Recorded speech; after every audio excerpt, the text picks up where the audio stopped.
Bonsoir mes étudiants, les troisième années de collège Biof. Qu'est-ce qu'un microbe? Qu'est-ce que c'est le mot pathogène? Qu'est-ce qu'une infection? Donc 3 termes à définir, 3 définitions à retenir dans cette capsule d'aujourd'hui. Donc on commence. Qu'est-ce que c'est le mot microbe? Microbe, retenez, c'est un être vivant invisible à l'œil nu. Ça veut dire quoi invisible à l'œil nu? C'est-à-dire je ne peux pas le voir à l'œil nu. C'est un micro-organisme. Synonyme de microbe, mes chers élèves, c'est le mot micro-organisme. C'est un être vivant que je ne peux pas voir à l'œil nu.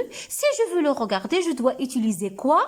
Je dois utiliser un microscope, que ce soit des microscopes optiques ou bien un microscope électronique. Donc retenez ça, le microbe, synonyme micro-organisme, être vivant, invisible à l'œil nu, que je peux voir qu'à l'aide de microscope. Il y en a 4 types de microbes, il y en a 4 types de micro-organismes. Il y a des bactéries, il y a des champignons, il y a des protozoaires, il y a des virus. Donc ça c'est clair. Passons au mot pathogène. Pathogène. 2 types de microbes, mes chers élèves, il existe. Il existe des des microbes pathogènes et des microbes non pathogènes que je peux nommer inoffensifs. Quelle est la différence? Pathogène, ça veut dire il provoque une maladie. Ça nous cause une maladie. Ça nous rend une maladie. Exemple, qu'est-ce que je vais vous donner? Le virus de la grippe, il provoque une maladie.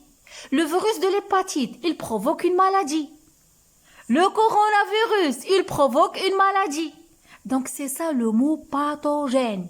Pathogène, ça provoque une maladie. Le contraire de pathogène, c'est-à-dire inoffensif. C'est-à-dire inoffensif, c'est-à-dire c'est un virus, je vais pas dire virus, c'est un agent, c'est un microbe qui est gentil, qui ne provoque pas de maladie. Donc, pas de problème. Infection. Infection. Une infection, ça désigne quoi?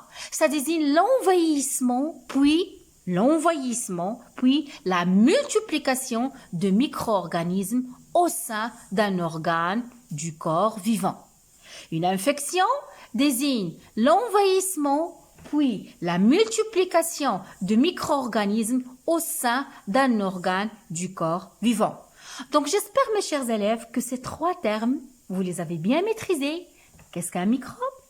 Pathogène, infection. Vous devez les apprendre.